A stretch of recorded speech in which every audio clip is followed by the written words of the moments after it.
Vérifiez les conditions en magasin. La matinale de Radio Classique avec David Abiker. Il est 8h13, on retrouve Guillaume Tabar. Bonjour Guillaume. Bonjour David. Investissez dans l'effort de défense. C'est le message du gouvernement aux épargnants français. L'exécutif a-t-il trouvé la solution pour financer le fameux effort ? Eh bien, pour reprendre une formule de Sébastien Lecornu, le ministre de la Défense, il fait le pari d'un capitalisme patriotique. Alors, je m'explique. Qu'il faille faire un effort substantiel pour réarmer la France face à toutes les menaces du monde, il y a un certain consensus politique sur l'objectif. Mais, même au sein des courants historiquement les plus pacifistes à gauche, comme par exemple les écologistes. Mais c'est quand on envisage les moyens financiers de cet effort que les choses se compliquent. Augmenter les impôts, les Français ne le supporteraient pas. Et ça tombe bien, Emmanuel Macron y a mis son veto dès son intervention télévisée du 5 mars. S'endetter plus encore, là, ce sont nos finances publiques qui ne le supporteraient pas. Songez qu'avec près de 60 milliards par an, le remboursement, non pas de la dette, mais des intérêts de la dette, est déjà le premier poste budgétaire devant l'éducation nationale et devant les armées. Alors certains ont bien lancé l'idée d'un grand emprunt national, misant sur un élan patriotique justement. Mais lancer un emprunt, ça n'est rien d'autre que de faire de la dette supplémentaire, donc ça ne résout rien. Alors quelle est la solution proposée par le gouvernement ? Bien, elle est de flécher l'épargne existante vers les industries de défense, notamment vers ces quelques 4000 PME qui auront besoin d'investir pour faire face aux commandes nouvelles. Et le capitalisme patriotique, c'est ça. Pour le résumer par un slogan, l'idée c'est donner du sens à votre épargne. Alors vous savez, ces dernières années, se sont pas mal développés ce qu'on appelle les fonds éthiques, au service de telle cause ou de telle valeur. Plus récemment, il y a aussi les fonds environnementaux pour financer la transition écologique. Eh bien, ce que veulent faire passer Éric Lombard, le ministre de l'économie, et Sébastien Lecornu, c'est que participer au réarmement de la France, c'est une cause tout aussi noble et tout aussi vitale. Et ça, c'est quand même une révolution culturelle. Car jusqu'à présent, il faut le reconnaître, on n'associait pas forcément fabrication d'armes ou de munitions et combat moral. Et pourtant, protéger la France et l'Europe de menaces militaires, c'est aussi une manière de protéger la planète. Le gouvernement espère ainsi flécher plusieurs milliards d'euros. Sera suffisant pour porter l'effort de défense au niveau envisagé par Emmanuel Macron ? Non, on le sait bien. Alors ça, cet effort-là et ces placements-là, ça permettra d'investir. Mais si on veut porter le budget de la défense de quelques 50 à 100 milliards d'euros par an, comme certains le disent, mobiliser l'épargne ne suffira pas. Et si l'on garde les deux lignes rouges de l'impôt et de la dette, alors il faudra bien des réformes radicales dans la gestion des finances publiques et dans le financement du modèle social. Et ces réformes-là, elles seront difficiles. Et compte tenu de l'absence actuelle de majorité, personne ne les imagine d'ici à 2027. Mais ça veut dire que ce changement de logiciel sera obligatoirement à l'ordre du jour de la prochaine campagne présidentielle. Merci Guillaume, éditorial à retrouver sur lefigaro.fr. Et maintenant l'invité de la matinale, alors que se poursuit le sommet de Bruxelles sur la défense. Il a été, entre autres, directeur de cabinet de Jacques Delors à la Commission, commissaire européen, puis directeur général de l'OMC. Bonjour Pascal Lamy. Bonjour. Guillaume Tabar parlait de capitalisme patriotique. Est-ce qu'un ancien directeur général de l'OMC qui a baigné, nagé, régulé la mondialisation croit au capitalisme patriotique ? Non. Le capitalisme, par essence, en quelque sorte, n'a pas de frontières. Il cherche le maximum de profit et il s'investit là où il pense qu'il y a le maximum d'argent à faire. Par contre, je crois que quelqu'un qui a un livret de caisse d'épargne n'est pas forcément un capitaliste et que dans la manière dont on flèche l'épargne des Français, et en général des Européens d'ailleurs, il y a probablement mieux à faire pour l'investir en Europe. C'est d'ailleurs ce que M. Draghi ou M. Letta nous ont expliqué il n'y a pas très longtemps. Une grande partie de l'épargne européenne ne s'investit pas en Europe, elle s'investit aux États-Unis, y compris d'ailleurs dans le secteur de la défense aux États-Unis, et donc là, il y a effectivement des marges de manœuvre pour réorienter une épargne européenne et française vers des priorités qui sont aujourd'hui maintenant celles de l'Europe et de la France. Alors justement, comment jugez-vous la façon dont l'Europe annonce vouloir financer sa sécurité ? Alors c'est une longue histoire. En très gros, il y a encore quelques années, 3 étapes à franchir vers une défense européenne. La première, politique, la deuxième, industrielle, et la troisième, militaire. Bon, l'étape politique, elle est restée coincée pendant 30 ans parce que nous, les Européens, n'étions pas d'accord sur 2 points essentiels. D'abord, est-ce que la Russie est une menace ou non ? Un paquet de pays européens disaient oui, ceux qui sont à l'Est. Un autre paquet disait bon, vous exagérez. Ceux qui n'y croyaient pas ont pris leur claque en février 22.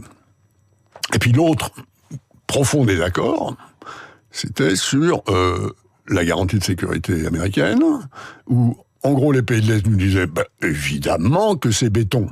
Et un certain nombre d'autres, nous les Français, disions attention, un jour, on reste quand même habité par une forme de pensée gaulliste sur ces sujets. Bon.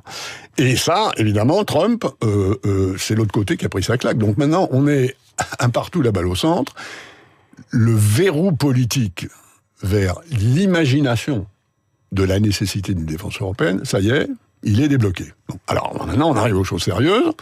La deuxième étape, c'est est-ce qu'on a la capacité de faire ça ? Aujourd'hui, économiquement, industriellement, non. On importe 60-65% de nos équipements militaires, notamment depuis la guerre en Ukraine, des États-Unis. Bon. Et donc, il faut tout changer dans l'industrie de la défense européenne. Jean-Claude Juncker l'a redit hier dans une interview à Libé. 30 modèles de chars, 20 modèles d'avions, ça fait aucun sens. Donc là, il va falloir rationaliser, mutualiser, intégrer des chaînes de valeur, et c'est un très gros travail. Je pense que les industriels de la défense, ils sont prêts depuis longtemps. Enfin, ils préfèrent aussi être biberonnés par leur budget national que d'être en concurrence au niveau européen. Donc ça doit bouger. Et puis enfin, une fois qu'on aura fait tout ça, et on a l'exemple allemand sous le nez pour bien comprendre, c'est pas parce qu'on a une identification de la menace, des plans et des équipements qu'on a des troupes, des armées capables de se battre. Et ça suppose un très long apprentissage pour un certain nombre de pays européens. La France, la Grande-Bretagne dans une certaine mesure, qui sera forcément plus ou moins associée à ça. La Pologne, en gros, on y est. Les Allemands, il y a encore un énorme effort à faire pour que on puisse compter sur une capacité de déploiement militaire allemand. Qu'est-ce qui pourrait gripper ces objectifs ? Je crois que ce qui a autorisé ce que j'appelle la levée du verrou politique, c'est pas l'intérieur, c'est l'extérieur. C'est Poutine et c'est Trump. Si on part du principe que cette pression extérieure est là pour longtemps, je le crois, parce que je pense que Trump, c'est pas juste un accident, alors c'est le cours des choses qui a changé et nous devons nous y habituer. Pascal Lamy, on a vu que les dépenses de guerre avaient tiré la croissance russe. Alors évidemment, c'est pas la même économie que l'économie française ou les grandes économies européennes, mais pensez-vous que les dépenses de défense peuvent tirer la croissance française dans le positif alors qu'elle est très très très molle en ce moment ? Je pense que si on met 500 milliards d'euros d'investissement dans un appareil de production d'armes modernes, oui, il y a inévitablement un effet keynésien. Il faut simplement penser à l'autre bout de la chaîne. C'est-à-dire qu'il va falloir les acheter pour les mettre à la disposition des armées.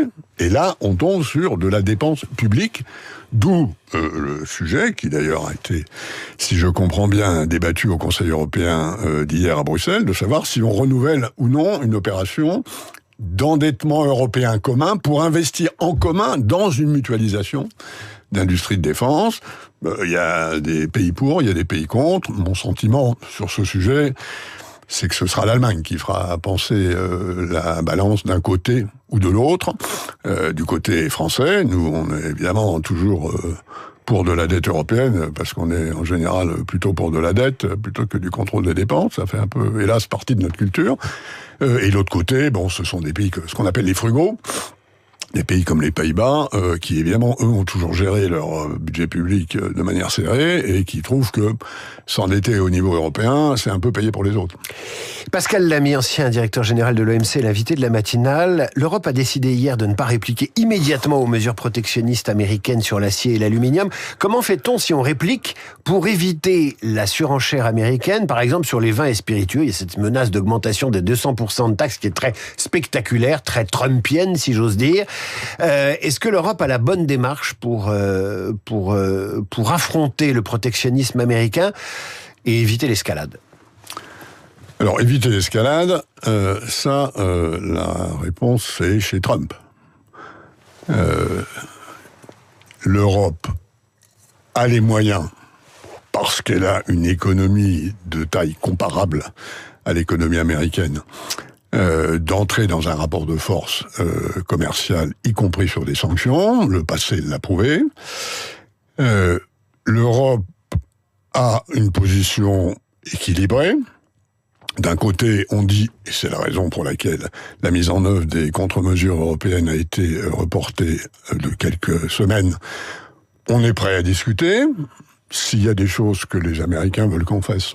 Et si nous, on a des choses qu'on voudrait que les Américains fassent, après tout, il y a peut-être, la place pour une négociation qui, en gros, fait baisser la température. Bon. Je n'y crois pas beaucoup parce que je pense que Trump n'est pas en train de chercher des accords. On voit bien comment il fait. Il est en train de chercher des désaccords. Il est en train de fabriquer des désaccords dont il pense que ce sera la matière première d'un redressement de l'économie américaine. Donc je pense qu'il faut être prêt, je l'ai dit, redit, et j'étais commissaire européen au commerce il y a assez longtemps. Avec les Américains, on négocie avec un calibre dans la poche, et ce calibre, on doit l'avoir. Alors évidemment, Trump va essayer de séparer les Européens. Nous, on essaie bien de séparer les États américains en tapant sur le Bourbon, les Harley-Davidson, ou sur le jus d'orange de Floride. Bon, ça fait partie du jeu. Il faut, dans ces cas-là, une solidarité européenne. Le front ne doit surtout pas se fissurer. Quel grand risque.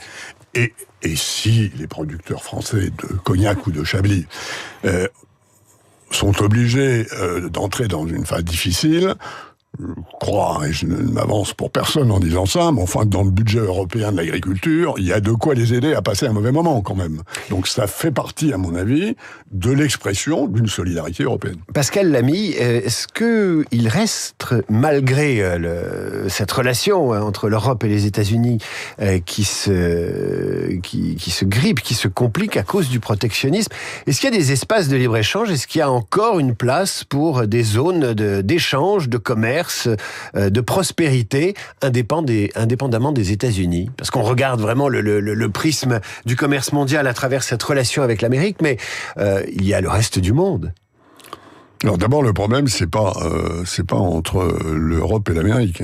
Le problème, c'est entre l'Amérique et le reste du monde.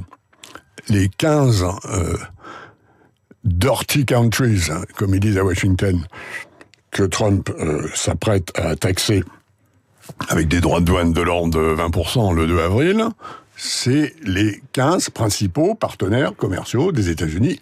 Pourquoi ? Parce que Trump part de cette idée stupide, d'abord que l'économie américaine va mal, ce qui est absolument faux, c'est la société américaine qui va mal, mais c'est pour des raisons internes aux États-Unis. Ça n'a rien à voir avec la balance commerciale américaine.